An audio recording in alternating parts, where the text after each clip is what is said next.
അങ്ങോട്ട്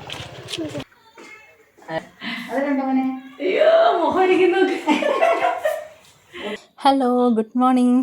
അപ്പോൾ എണീറ്റിട്ട് കുറച്ച് നേരമായി, പിന്നെ കുറച്ച് വെളിച്ചമൊക്കെ ആവട്ടെ, എന്നിട്ട് പുറത്തോട്ട് ഇറങ്ങാമെന്ന് കരുതി വെറുതെ ഇങ്ങനെ കിടക്കുമായിരുന്നു. അങ്ങനെ ഒന്ന് ഫ്രഷ് ആയതാണ്ട് ഞാൻ ഒരു ഗ്ലാസ് വെള്ളം കുടിക്കുവാണേ. അതൊരു പതിവുള്ള ശീലമാണ്. ഞാനൊരു ഗ്ലാസ് വെള്ളം കുടിക്കുകയും ചെയ്യും, എല്ലാവരെയും കൊണ്ട് കുടിപ്പിക്കുകയും ചെയ്യും. ഇവിടെ എല്ലാവരും ഒരു ഗ്ലാസ് വെള്ളം രാവിലെ കുടിക്കണം എന്നുള്ളത് എനിക്ക് നിർബന്ധമുള്ളൊരു കാര്യമാണ്. അങ്ങനെ രാവിലെ എണീറ്റ് വന്നപ്പോൾ ഇവിടെ എല്ലാം വലയാണെന്നും പറഞ്ഞിട്ട് ഒരാൾ രാവിലെ വലയടിക്കാൻ ഇറങ്ങിയിട്ടുണ്ട് കേട്ടോ. ശല്യപ്പെടുത്തേണ്ട, അവിടെ നിന്ന് ജോലി ചെയ്തോട്ടെന്ന് കരുതി ഞാൻ എൻ്റെ കലാപരിപാടികളിലേക്ക് കടന്നു. രാവിലെ എണീറ്റുടനെ വീട്ടിൽ ജനലുകളും കതവുകളും എല്ലാം തുറന്നിടണം എന്നുള്ളത് എനിക്ക് നിർബന്ധമാണ്. വലയടിച്ചുകൊണ്ട് നിന്ന് ആൾ എന്ത് ചെയ്യാന്ന് അറിയാൻ വേണ്ടി അങ്ങോട്ട് എത്തി നോക്കുമ്പോൾ അവിടെ ടി വിയോടെ പായേ. അതൊരു സൈഡിൽ അങ്ങനെ നടക്കട്ടെ, നമുക്ക് നമ്മുടെ ജോലിയിലേക്ക് പോകാം. ദേ ഈ സാധനം ഞാൻ ഇന്നലെ മേടിച്ചാണ് കേട്ടോ. വാഷ് ബേസിനിൽ വെക്കുന്ന സ്ട്രെയിനറാണേ. ചായ ഒഴിച്ച ചായപ്പൊടി പോലും ദേ ഇതിൻ്റെ താഴേക്ക് പോവില്ല. എനിക്കിത് നന്നായിട്ട് ഇഷ്ടപ്പെട്ടു. റിച്ചൂട്ടൻ രാവിലെ കുളിച്ച് കുട്ടപ്പനാവാൻ പോവുകയാണ്. ഞായറാഴ്ച ദിവസങ്ങളിൽ അവൻ്റെ പപ്പയാണ് സാധാരണ അവനെ കുളിപ്പിക്കുന്നത്. ആഴ്ച ഒരു ദിവസം അവൻ്റെ ദേഹത്ത് മൊത്തം എണ്ണ തേച്ച് കുളിപ്പിക്കാറുണ്ട് കേട്ടോ. പിന്നെ കുറച്ച് വേസ്റ്റ് കളയാനുണ്ടായിരുന്നു. അങ്ങനെ ഞാൻ അത് കളയാനായിട്ട് പോവുകയാണ്. വേസ്റ്റ് കളയുന്ന കണ്ടിട്ട് എന്തോ കഴിക്കാനുള്ളതാണ് കൊണ്ട് തട്ടുന്നതെന്ന് കരുതി ഇതേ ഒരാൾ വന്ന് നോക്കുന്നുണ്ടല്ലേ. ഇവിടുന്നോ കയറി വന്നതാണ് കേട്ടോ, ഇവിടുത്തെ ഒന്നുമല്ല. വെളിയിരുന്നുള്ള നോട്ടം മതി, അകത്തോട്ട് വേണ്ടാന്ന് പറഞ്ഞ് ഞാൻ അപ്പോഴും ഓടിച്ചു വിട്ടു. പിന്നെ രാവിലെ പെരയെല്ലാം തൂത്തുവാരെങ്കിൽ എനിക്ക് സമാധാനം കിട്ടും. അപ്പത്തിനുള്ള മാവൊക്കെ ഇന്നലെ അരച്ച് വെച്ചിരുന്നു. അത് ഉപ്പൊക്കെ ഇട്ട് ഒന്ന് കലക്കി വെക്കുക. പിന്നെ എളുപ്പത്തിന് അപ്പത്തിന് ചമ്മന്തി തോത്തിയും എടുക്കാമെന്ന് കരുതി. പിന്നെ എണ്ണ ഒഴിച്ചു, കടുക് ഇട്ടു, അങ്ങനെ എല്ലാ സംഭവങ്ങളും വരിപ്പറക്കി ഇട്ടു. കടുക് പറ കഴിഞ്ഞ ശേഷം നമ്മൾ തേങ്ങ ചതച്ചതും കൂടി ഇട്ട് കൊടുത്തു. എന്നിട്ട് നന്നായിട്ട് ഇളക്കി. അപ്പം ചെറുതായിട്ട് ഉപ്പിൻ്റെ കുറവുണ്ടെന്ന് തോന്നി, പിന്നെ കുറച്ച് ഉപ്പും കൂടി ഇട്ട് കൊടുത്തു. അങ്ങനെ അതവിടെ കംപ്ലീറ്റ്. നേരത്തെ ഉപ്പിട്ട് കൊടുത്തിരുന്ന മാവ് നന്നായിട്ട് പതഞ്ഞു പൊങ്ങി വന്നിട്ടുണ്ടേ. അപ്പോഴേക്കും ഇവിടെ ഒരാൾ കുളിച്ച് കുറിയൊക്കെ തൊട്ട് കുട്ടപ്പനായി വന്നിരിപ്പുണ്ടേ. അങ്ങനെ ഞാൻ അത് അപ്പം ചുടൽ പരിപാടിയിലേക്ക് കിടക്കുകയാണ്. മാവൊക്കെ ഒഴിച്ച് ഇങ്ങനെ ചുറ്റിച്ച് കൊടുത്തു. കാണാൻ നല്ല ഭംഗിയുണ്ടല്ലേ. കാണുന്ന ഭംഗി പോലെ തന്നെ കഴിക്കാനും നല്ല ടേസ്റ്റാണ്. അയ്യോ, അടച്ചു വെക്കാൻ മറന്നുപോയി. ദേ അപ്പം റെഡിയായി. നമുക്ക് റിച്ചുവിന് കഴിക്കാൻ കൊടുക്കാവേ. ആളിവിടെ ടി വി ഒക്കെ ഇട്ടിട്ട് അത് നോക്കിക്കൊണ്ട് നിൽക്കുമായിരുന്നു. കഴിക്കാന്ന് പറഞ്ഞപ്പോൾ എനിക്ക് വേണ്ടാന്ന്, ടി വി നിർത്തുമെന്ന് പറഞ്ഞ് ഭീഷണിപ്പെടുത്തിയപ്പോൾ സ്വിച്ചിട്ട പോലെ കസേര കയറി നിന്ന് കഴിക്കാൻ തുടങ്ങി. അപ്പത്തിൻ്റെ കൂടെ അവന് ഏറ്റവും കൂടുതൽ ഇഷ്ടം ചമ്മന്തിയാണേ. അതുകൊണ്ട് ആരുടെയും സഹായം വേണ്ട, ഒറ്റയ്ക്ക് കഴിച്ചോളും. അങ്ങനെ കാപ്പിയുടിയെല്ലാം കഴിഞ്ഞ് ഞങ്ങളിത് പുറത്തേക്കൊന്ന് ഇറങ്ങി. കുറച്ച് പച്ചക്കറി മേടിക്കണം. വീട്ടിൽ പച്ചക്കറി ഒന്നുമില്ല. വീക്കെൻഡിലാണ് ഞങ്ങൾ കൂടുതലും പച്ചക്കറി വാങ്ങുന്നത്. അങ്ങനെ നേരെ പുനലൂർ ടൗണിലേക്ക് വിടുവാണ്. കുറച്ച് മീനും കൂടി മേടിക്കണമായിരുന്നു. അങ്ങനെ മീൻ മേടിക്കുന്നിടത്ത് ചെന്നപ്പോഴോ അയിലയും നെത്തോലിയും ചൂരയും കണവയും എല്ലാം ഉണ്ടായിരുന്നു. പക്ഷെ നല്ല അയിലയും നല്ല നെത്തോലി ഇരിക്കുന്നത് കണ്ട് അത് രണ്ടും മേടിച്ചു കേട്ടോ. അങ്ങനെ അവിടുന്ന് നേരെ മലക്കറി മേടിക്കാനായിട്ട് വിസ്മാളിലേക്ക് പോയി.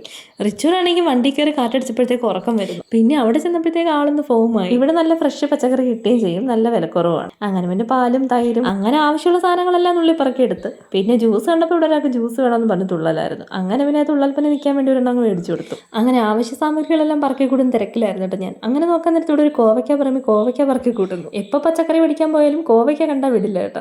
എവിടെ പോയാലും ട്രോളി തള്ളുന്ന മറ്റൊരു മനുഷ്യൻ. രണ്ടുപേരെയും കൊണ്ട് എനിക്ക് ഒരു ഉപകാരമില്ലെന്ന് പറയാൻ പറ്റില്ലല്ലോ അല്ലേ. അങ്ങനെ സാധനങ്ങളെല്ലാം പറക്കിക്കൊണ്ട് ഞങ്ങൾ നേരെ വീട്ടിലേക്ക് പോവുകയാണ്. റിച്ചുവിന് ഇനി പോളിയോ കൊടുക്കാൻ കൊണ്ടുപോകണം. വീട്ടിൽ ചെന്നപ്പോൾ ഞാൻ കുറച്ച് പിസ്ത എടുത്ത് കൊടുത്തു അവന്. കൂട്ടത്തിൽ ഞാൻ എന്തെന്നു ഈ വാഴയിൽ നനയുന്ന കൂടെ ചീര നനയുന്ന കിട്ടില്ലേ, അതുപോലെ വീട്ടിൽ ചെന്ന് സാധനമെല്ലാം വെച്ചതിന് ശേഷം നേരെ അംഗൻവാടിയിലോട്ട് പോളിയോ കൊടുക്കാൻ. മുൻപൊരിക്കൽ വൈറ്റമിൻ മരുന്ന് കൊടുക്കാൻ വന്നപ്പോൾ വാക്സിൻ എടുക്കാൻ വന്നതാണെന്ന് കരുതി ബലം പിടിച്ചിരുന്ന ആളിനെ ഞാൻ സ്മരിച്ചുകൊണ്ട് അകത്തേക്ക് കയറി. പക്ഷെ ആൾക്കൊരു കുഴപ്പമില്ലായിരുന്നു. പിന്നെ അലോപ്പതി മരുന്ന് കൊടുക്കുമ്പോൾ എക്സ്പ്രഷൻ ഇടാൻ എൻ്റെ കുഞ്ഞ് മറക്കാറില്ല. അങ്ങനെ ആ എക്സ്പ്രഷനൊക്കെ ഇട്ട് കഴിഞ്ഞപ്പോൾ വിരലിലെ മാർക്കൊക്കെ ഇട്ട് കൊടുത്തു. പിന്നെ അത് നോക്കി ഇരിക്കുമായിരുന്നു, എന്താ സംഭവം എന്നറിയാം. പിന്നെ ആ വിരലിലെ മാർക്ക് എല്ലാവരും കാണിക്കാനുള്ള തിരക്കിലായിരുന്നു. അല്ലെങ്കിൽ അവൻ അങ്ങനെയാണ്, എന്തെങ്കിലും കാര്യം ഉണ്ടെങ്കിൽ എല്ലാവരോടും പറയാണ്ട് ഒരു സമാധാനം ഉണ്ടാവില്ല. വീട്ടിൽ ചെന്ന് കയറിയപ്പോഴേ നല്ല മഴയായിരുന്നു. പിന്നെ കുറച്ച് നേരം മഴയൊക്കെ ആസ്വദിച്ചിരുന്നു. അങ്ങനെ ലുലുമാളിൽ പോയപ്പോൾ മേടിച്ച ക്യാൻഡി പുറത്തെടുത്തു. ശരിക്കും അവൻ അതിൻ്റെ കാര്യം മറന്നുപോയി, ഞാനും മറന്നുപോയി. അവൻ എന്ത് സാധനം കിട്ടിയാലും എനിക്ക് തരുന്നതിന് മുമ്പ് അവന് പപ്പയ്ക്ക് കൊടുക്കും, അതാണ് പതിവ്. അതിലെനിക്ക് അസൂയൊന്നുമില്ല, അത് കാണുന്നതും ഒരു സന്തോഷമല്ലേ. പിന്നെ ഉച്ചക്കത്തേക്ക് വയറ്റിലേക്ക് വല്ലതും പോകണമെങ്കിൽ അവിടെ ഇരുന്നാൽ ശരിയാവില്ലെന്ന് മനസ്സിലായി നേരെ അടുക്കളയിലേക്ക് കയറി. നെത്തോലി അങ്ങ് കുറച്ചെടുത്ത് വറുത്ത് കേട്ടോ. ഈ ചൂടെണ്ണയിലേക്ക് മീൻ ഇങ്ങനെ പറക്കിയിടുമ്പോൾ കേൾക്കുന്ന ഒരു സൗണ്ട് ഉണ്ടല്ലോ, എനിക്കത് കേൾക്കാൻ വലിയ ഇഷ്ടമാണ്. നല്ലോണം കറിവേപ്പിലേക്ക് ഇടുന്നുണ്ട്, നല്ല മണവും ഉണ്ടായിരുന്നു. അതിലെ അങ്ങ് പുളിമുളം വെച്ചു, അതവിടെ കിടന്ന് തിളക്കട്ടെ. ആ സമയം കൊണ്ട് നമുക്ക് മേടിച്ചുകൊണ്ടൊന്ന് മലക്കറികളെല്ലാം കയ്യോടങ്ങ് പറക്കി വെച്ചേക്കാം. പിന്നെ പുതിയ പലക്കറിയെല്ലാം പറക്കി വെക്കുന്നതിന് മുമ്പ് ഫ്രിഡ്ജെല്ലാം ഞാനൊന്ന് ക്ലീൻ ചെയ്യും കേട്ടോ. ഇതിന് OCDയുടെ തുടക്കമാണോ ഒടുക്കമാണോ എന്ന് എനിക്കറിയില്ല, എന്തോ എനിക്കങ്ങനെയാണ്. അതുകൊണ്ട് ആഴ്ചതോറും ഈ ക്ലീനിങ് നടക്കുന്നുണ്ട്. ക്ലീൻ ചെയ്തിട്ടെല്ലാം പറക്കി അടുക്കി വെക്കുമ്പോൾ കാണുന്നൊരു സാറ്റിസ്ഫാക്ഷൻ അത് പറഞ്ഞറിയിക്കാൻ പറ്റില്ല. പുറത്ത് മഴയാണെങ്കിൽ തകർക്കുന്നുണ്ട്. എന്തായാലും ചോറ് കഴിക്കാനുള്ള സമയമായി. അപ്പോൾ ഇതേ അയില പുളിമുളവും നല്ല മോര് കാച്ചിയതും നെത്തോലി വറുത്തതും ബീട്രൂട്ട് മെഴുക്കുവരട്ടിയും പിന്നെ കടുവൊക്കെ വറുത്തിട്ട് നല്ല ചീനിയും. അടിപൊളി. നല്ല വെള്ളരിക്കേട്ട മോരുണ്ടല്ലോ, അതിങ്ങനെ ചോറിൻ്റെ മേളിലേക്ക് ഒഴിച്ചിട്ട് ഇങ്ങനെ പുരട്ടണം. എന്നിട്ട് അതിലേക്ക് ഇച്ചിരി ചീനിയും കുറച്ച് മീൻകറിയും കൂടി ഇട്ട് നന്നായിട്ട് പുരട്ടി അതിലേക്ക് കുറച്ച് ബീട്രൂട്ട് മെഴുക്കുവരട്ടിയും കൂടി ഇട്ട് പുരട്ടിയിട്ടുണ്ടല്ലോ, നന്നായിട്ട് അങ്ങോട്ട് കുഴക്കണേ. എന്നിട്ട് അതിങ്ങനെ എടുത്ത് വായിലേക്ക് ഒരു പിടിയും വയ്ക്കണം. സൂപ്പർ അല്ലേ. മീൻകറിയൊക്കെ ഞാനെങ്കിൽ ചട്ടിയോടെ എടുത്ത് മേശപ്പുറത്ത് കൊണ്ട് വയ്ക്കും. അതാകുമ്പോൾ സൗകര്യത്തിന് ഒഴിച്ചങ്ങ് കഴിക്കാമല്ലോ. റിച്ചുവിന് പിന്നെ അമ്മമ്മ വാരി കൊടുത്താൽ മതിയെന്ന് പറഞ്ഞുകൊണ്ട് അമ്മമ്മ അങ്ങനെ വാരി കൊടുക്കുവാണ് കേട്ടോ അവന്. ചേട്ടൻ ഇങ്ങനെ കുഴച്ച് കഴിക്കുവാണ്. പിന്നെ അതെല്ലാം കഴിഞ്ഞ് വൈകുന്നേരം ആയപ്പോൾ വിളക്കൊക്കെ വെച്ചു. നാമജലിലും പ്രാർത്ഥനയെല്ലാം കഴിഞ്ഞിട്ട് നേരെ അടുക്കള കയറി പഴംപൊരി ഉണ്ടാക്കി. നല്ല ചൂട് പഴംപൊരിയും ചായയായിട്ട് നല്ല ടേസ്റ്റ് ഉണ്ടായിരുന്നു. ഞാൻ പൊതുവെ അങ്ങനെ ചായ കുടിക്കുന്നൊരു പതിവില്ല, എന്നാലും ഇന്ന് ചായ കുടിക്കണമെന്ന് തോന്നി. റിച്ചുട്ടന് പഴംപൊരി ഭയങ്കര ഇഷ്ടമാണ്. പിന്നെ റിച്ചുട്ടന് സ്കൂളിൽ പുതിയ പാട്ടൊക്കെ പഠിപ്പിച്ചു കേട്ടോ.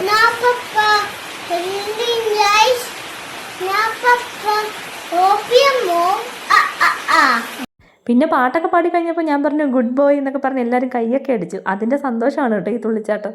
ഇടയ്ക്കൂടെ പഴംപൊരി വായിലൊക്കെ പോകുന്നുമുണ്ട്. പഴംപൊരി എങ്ങനെ ഉണ്ടെന്ന് ചോദിച്ചപ്പോൾ സൂപ്പർ അമ്മയെ കൊള്ളാമെന്നൊക്കെ പറഞ്ഞു. സത്യമാണ് കേട്ടോ, പഴംപൊരി നല്ല ടേസ്റ്റൊക്കെ ഉണ്ട്. അങ്ങനെ പഴംപൊരിയും ചായയും, പുറത്ത് നല്ല മഴയും, ആഹാ അന്തസ്. പക്ഷെ ചായക്ക് പകരം കട്ടനായിരുന്നു ഈ സിറ്റുവേഷൻ്റെ മാച്ച്. പിന്നെ രാത്രിയിൽ ചോറൊക്കെ കഴിച്ച് പിറ്റേന്നത്തേക്കുള്ള അരിയൊക്കെ ഞാൻ തിളപ്പിച്ചിറക്കി വെച്ചു. രാവിലെ ആകുമ്പോഴത്തേക്ക് തിളപ്പിച്ച് വിറ്റാമല്ലോ. അങ്ങനെ എല്ലാ പരിപാടികളും കഴിഞ്ഞ് കിച്ചണൊക്കെ ഇത് ക്ലീൻ ചെയ്തിട്ടേക്കുക. ഇങ്ങനെ കാണുമ്പോൾ കിട്ടുന്നൊരു ഫീല് അതൊന്ന് വേറെ തന്നെയാണ്. അപ്പം നമുക്ക് സമാധാനമായിട്ട് പോയി കിടന്ന് ഉറങ്ങാനും പറ്റും. എന്നെപ്പോലെ തന്നെ ആയിരിക്കും എല്ലാവരും. അപ്പോൾ അത്രയേ ഉള്ളൂ കേട്ടോ. ടാറ്റാ.